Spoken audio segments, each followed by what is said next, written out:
everyone. So another Tuesday live, and funny thing is, so I come on here every Tuesday and tell you about my blog, and we talk about that a little bit. And yeah, this week I forgot to post my blog. I wrote it. I think I even sent an email, but it's not on the site. So I'm not too sure what I did, why it's not there. I don't know if I hit the schedule date wrong or... Anyways, I will fix that as soon as we're done here.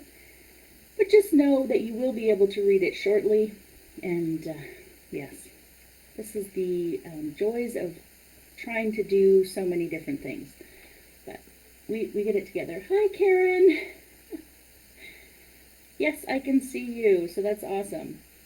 Yes, thank you for being here. So this week we're talking about isolation and loneliness. So with COVID-19 and so many people being isolated and under quarantine and jobs changing and different things changing, even, if you're not someone who typically felt isolated and lonely, you probably are now.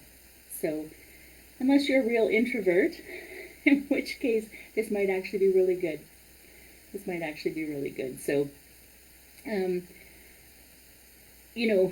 I talk about in my blog about how, as adults, how do you even find friends? So if people start to fall away, how do you find new people? And that's a really good question, finding like-minded people. So hanging out where other people like you are is a great start. But, that would be a whole topic unto itself to get into that.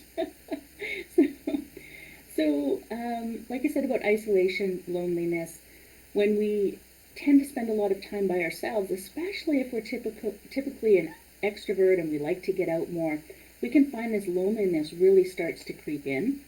And with that, our self-value starts to plummet and we don't feel valued by anyone. And it's not that you're not valued, it's the fact that so many people have so much going on, right? Everybody's kind of gone internal and has had to look at themselves, and for some people it's about survival, and for other people it's about, oh, you can't hear me as well. Okay, sorry. Let's try turning that up and see if that helps. And Karen, can you let me know if that helps, and maybe turn up your volume too, so that we know. I haven't had a complaint about the mic lately, but who knows, there's constantly something, so I'll move a little closer as well. So when we have that loneliness start to creep in, it's, what can we do? So here's just some really simple tasks that you can do to sort of help yourself counteract those feelings of loneliness and isolation. So if you can spend at least 15 minutes a day talking with or writing to a loved one, and you may have to make that first contact.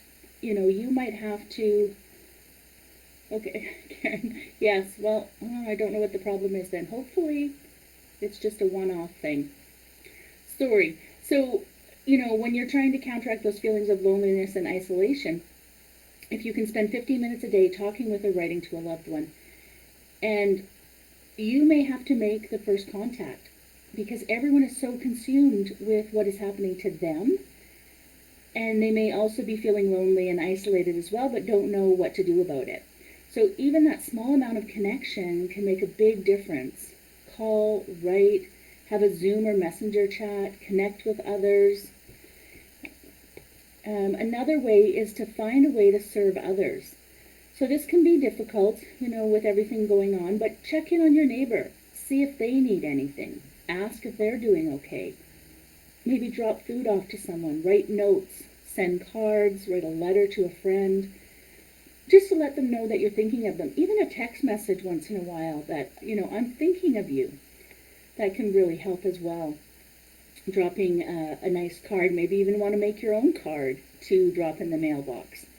So just things that can help with connection, right? So another one is to allow people to help you. And this can be a difficult thing, especially as women. We struggle with receiving help. But it can make you and the giver feel good, and this can help strengthen your connection to others. So let people help you. And do things that make you happy, even if it means doing it by yourself. There's no such, there's so much to do in this world, and you don't want to miss out, right? And you might just meet other like-minded people when you're doing these things. So don't always need somebody to help you or be with you. Venture out. Start with something small. If you love going to the movies, try going to the movies. I love going to the movies by myself, just putting it out there, because nobody's nattering. Nobody talks. I can just watch the movie. So you're sitting in the dark anyway. Why do you have to have somebody with you? But it could be anything. It could be taking an art class. It could be going to the library. It could be going to the park. Just do something on your own and see who you meet, see what happens. It can be a little scary at first, but once you get used to it, it's actually really freeing not to always need to wait for somebody else. And then the last thing is allow your feelings. So if you feel lonely, allow yourself to feel it and move through that. So when we can actually sit with our emotions, it really helps us to process through them. When we try to push them away, it makes it even harder, right? So we want to actually sit with our emotions, feel the loneliness, and then move through that, right, into something else and start to take action. Yeah. And definitely, if you need help, seek it, because it can also turn into depression, and it's been a very real thing with COVID. I believe they're calling it the COVID depression, because people get so down being alone that they are not able to sort of get themselves out of the funk. So you may need a little bit of help with that. So definitely reach out to a professional if you need to, right? Don't keep, letting yourself get further and further down in it. So this week's creative exercise, which we're going to do, it'll be released on Thursday, and it's called Create and Send a Hug. I'm super excited about it.